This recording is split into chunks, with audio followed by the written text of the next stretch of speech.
L'imam Ibn al-Qayyim, rahmatullah alayhi, il a un kalam jamil fi hada, qu'on a déjà lu, adon, qu'on peut relire, fi al-fawaid, qaboul al-mahal, lima yudha fihi mashrut bi tafrighihi min diddihi. Tu as plusieurs éléments là. Qaboul al-mahal, lima yudha fihi. Al-mahal, c'est un récipient, un endroit. Pour que cet endroit, ce récipient, il accepte quelque chose, la condition, c'est que ce récipient il soit vide. Et là, il ne peut pas accepter. قال وهذا كما أنه في الذوات والأعيان فكذلك هو في الاعتقادات والإرادات. C'est le cas pour les choses matérielles. Maintenant, cette bouteille, si tu veux la remplir d'eau pure, elle doit être vide. Mais si la moitié, il y a des impuretés et tu veux remplir, tu n'auras pas une bouteille d'eau pure. الشرط pour que cette bouteille, tu la remplisses d'eau pure, c'est qu'elle soit vide. Une fois qu'elle est vide, tu l'as nettoyée, tu verses de l'eau pure, tu auras une bouteille d'1 litre d'eau pure. Mais si elle est sale, il y a déjà des impuretés dedans, c'est pas possible. Sunnatullah subhanahu wa ta'ala fi khalqih. C'est le cas pour donc le matériel, on a cité l'exemple de la bouteille. فكذلك هو في الاعتقادات والإرادات. C'est le cas كذلك pour le cœur. Le cœur c'est comme un récipient. قال فإذا كان القلب ممتلئا بالباطل اعتقادا ومحبة لم يبقى فيه لاعتقاد الحق ومحبته موضع. C'est pour ça que le cœur, on revient à la règle, من ترك ما ينفعه مع الإمكان ابتلي بالاشتغال بما يضره. Celui qui expose son cœur à écouter n'importe qui, écouter les ennemis de l'islam, écouter le rawafid, le khawarij, les juifs, les athées. كذلك, il fréquente les ennemis de l'islam, il vit avec les ennemis de l'islam. Il est aidé par les ennemis de l'islam. Ce cœur, il est exposé à tout le mal. C'est comme une proie, et il y a énormément d'ennemis qui veulent faire du mal à cette proie. Hada, il va tirer avec son arc, Hada, il va tirer avec son arme, Hada, il va essayer de l'attacher, de l'attraper. La taslim. Regardez certaines bêtes dans la forêt, dans la jungle, dans la savane. Certaines bêtes, automatiquement, elle se fera chasser par un de ses ennemis. وهكذا le cœur du mu'min. فلهذا قال فإذا كان القلب ممتلئا بالباطل اعتقادا ومحبة, vu que ce cœur il devient malade, s'il est exposé au batil, لم يبقى فيه لاعتقاد الحق ومحبته موضع. Le jour où cette personne est consciente, elle ne peut pas accepter. Parce que le cœur il est malade, il est rempli de batil. Regarde les juifs, regarde les chrétiens, regarde les athées. Un athée, ceux qui ont comme principe la laïcité, etc., pour lui faire accepter l'islam, c'est très très difficile. Illa yasha Allah. On parle en général et on parle de cause. Illa Allah subhanahu wa ta'ala yahdi man yasha. Haoula, ils ont énormément de mal à accepter l'imam, le cœur il est rempli de shubha. Hatta al-Rabb, al-Khaliq, azza wa jalla, ils ont fini par le nier son existence, al-wujud. C'est des athées. قال لم يبقى فيه لاعتقاد الحق ومحبته موضع كما أن اللسان إذا اشتغل بالتكلم بما لا ينفع لم يتمكن صاحبه من النطق بما ينفعه. كذلك la langue. Si tu as l'habitude de parler sur les gens, de mentir, كذلك de trop plaisanter, de te moquer, encore plus avec certaines fréquentations, tu n'auras plus le temps pour dire le bien. La langue, elle est occupée avec le mal. C'est pour ça que certains, tellement qu'ils sont occupés à parler sur les gens, à commettre des injustices avec leur langue, toute la journée une fois, la semaine, l'année, toute sa vie. Pourquoi? Parce que la langue, elle s'habitue à ce qu'il y a dans le cœur. Si le cœur il est mauvais, la langue, elle exprime, elle montre ce qu'il y a dans le cœur. قال رحمه الله كما أن اللسان إذا اشتغل بالتكلم بما لا ينفع لم يتمكن صاحبه من النطق بما ينفعه إلا إذا فرغ لسانه من النطق بالباطل. La solution c'est quoi?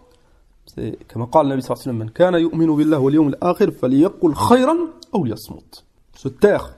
Et une fois que tu te tais, tu prends l'habitude de te taire, ne pas toujours fréquenter, ne pas toujours parler, tu trouveras du temps بإذن الله عز وجل pour dire le bien. قال رحمه الله وكذلك الجوارح إذا اشتغلت بغير الطاعة لم يمكن شغلها بالطاعة. وهكذا les membres. On cite souvent l'exemple de l'ilm. Certains ils n'arrivent pas à étudier la science. Ils sont toujours occupés. Il faut faire des choix. Ils travaillent le matin, le soir, le peu de temps qui reste entre les deux, le sport. Thomas, il se demande et il dit, mais subhanallah, j'arrive pas à étudier, j'arrive pas à mémoriser, j'arrive pas à finir ce livre.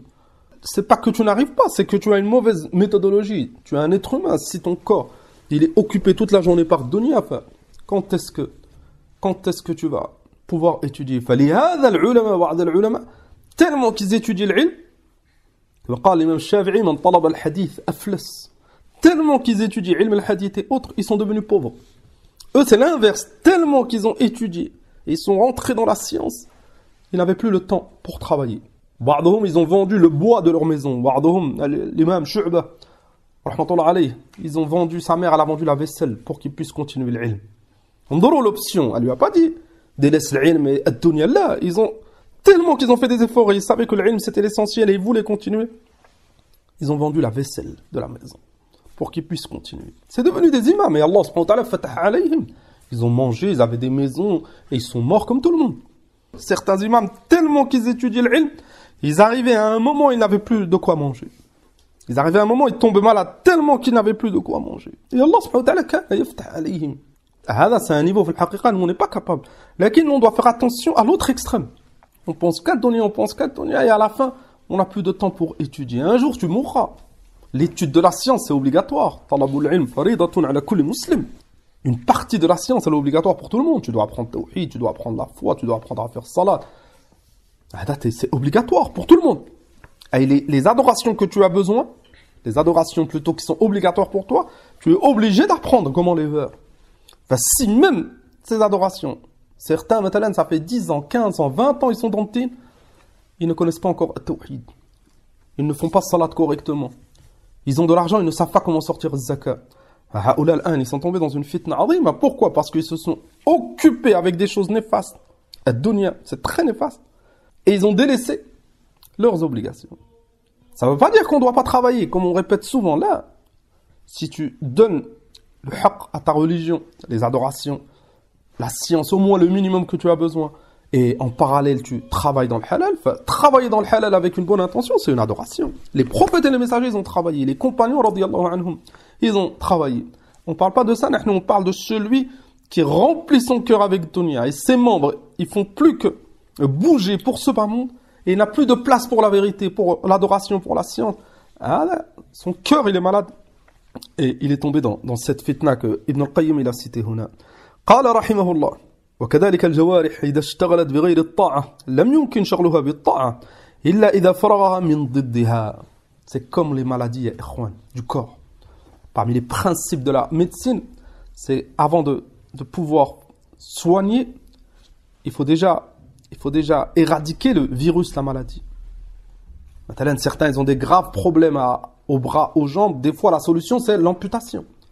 Il faut enlever la maladie, il faut enlever le mal pour préserver le corps. C'est la même chose. Il faut déjà se nettoyer. At-tasfiyah wa at-tarbiyah. C'est ça. At-tasfiyah wa at-tarbiyah.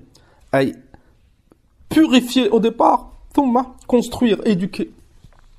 Amma vouloir construire sur une terre qui n'accepte pas, vouloir planter un arbre dans une terre fasida, cet arbre il poussera pas. Le cœur, il faut le nettoyer, le nettoyer بالعلم, بالدعاء, ثم le remplir avec les choses profitables.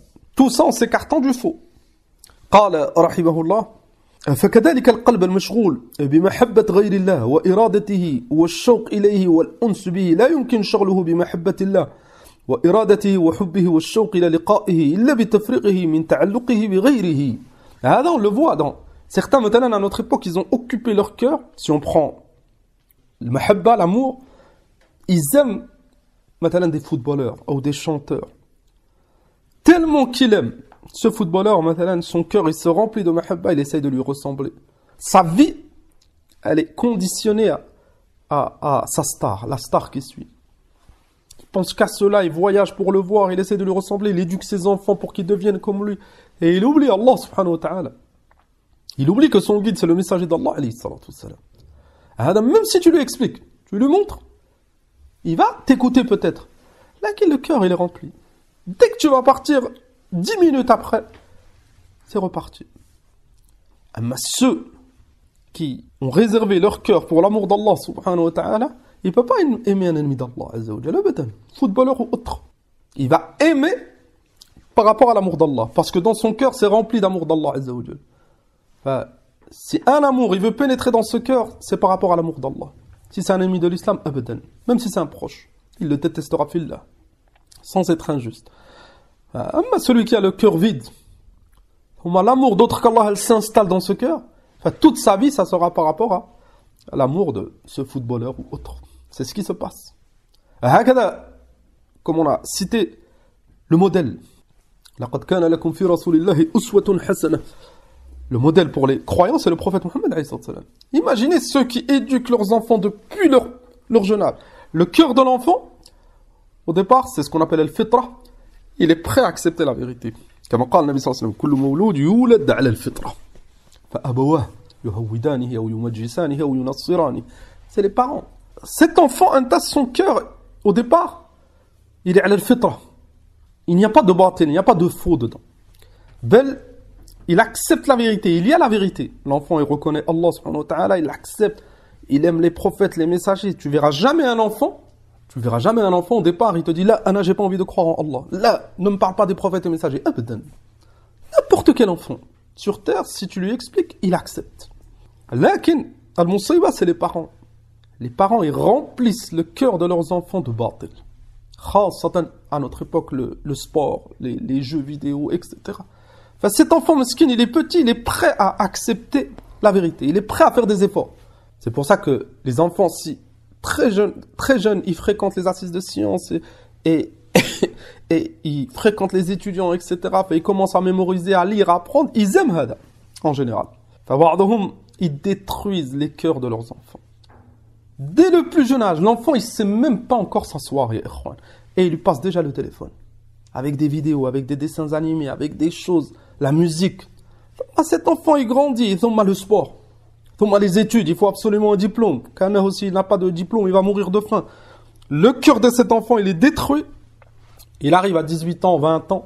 Tu lui parles de la religion d'Allah subhanahu wa ta'ala, il a d'énormes faiblesses. Sauf si Allah subhanahu wa ta'ala, il le guide. Tu lui parles du prophète sallallahu alayhi wa sallam, lui, pendant 20 ans, ça fait depuis qu'il a ouvert les yeux, et il entend et il voit du foot. Et il espère devenir une star de foot.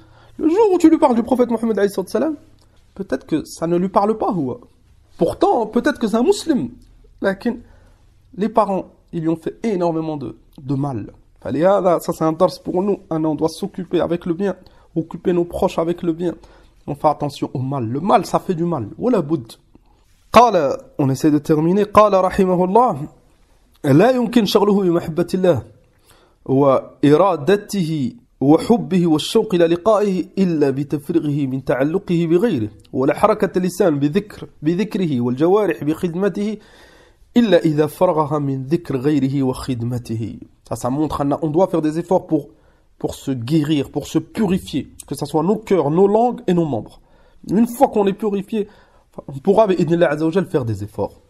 أما mélanger le باطل avec le حق, ça fait énormément de mal. قال فإذا امتلأ القلب بالشغل بالمخلوق والعلوم التي لا تنفع لم يبقى فيه موضع للشغل بالله ومعرفة أسمائه وصفاته وأحكامه. Vous comprenez pourquoi la plupart des gens, ils sont loin de la science. La science légiférée, le Coran ou le Sunna. La plupart, si on prend les enfants, les jeunes, 99%, ils vont à l'école qui contredit l'islam, la base de l'islam. L'école de la République, l'école des kuffars, ça pense qu'à dunya, etc. Enfin, vu que l'école c'est de 8h du matin à peu près jusqu'à 17h, comment tu veux que cet enfant après il étudie l'ilm shara'i? Son cœur il est rempli d'une autre science. Vous avez remarqué, certains ils essayent de se rassurer, l'école le dimanche, l'école arabe. En général, il n'y a aucun fruit. Toute la semaine il est épuisé avec l'école de dunya, le week-end, le foot, les sorties, etc. 7 heures d'école arabe, l'enfant il y va et il déteste en général. L'école arabe, le seul lien que certains ils ont avec la langue arabe et la religion, le dimanche, peut-être 1 heure, ça vient en dernier. Vous avez remarqué, même dans la semaine, ça vient à la fin. Quand tu es épuisé, le dimanche, tu ne veux plus rien faire. C'est fait exprès, c'est pour ça que les kuffars ils laissent. Et dis-leur l'inverse, vous mettez l'école arabe le lundi, plus d'heures, et avec des professeurs compétents, et qu'un cours de religion, ils n'accepteront jamais. Parce que ils ont le sens des priorités. Al-kufr awalan, avec le dunya, etc. À la fin, ils te donnent des miettes. Et il n'y a plus de place. Comme قال Ibn al-Qayyim, رحمة الله عليه. والله المستعان. هذا كلام مفيد. Donc cette قاعدة très très importante. Et نكتفي بهذا pour ce premier cours والحمد لله.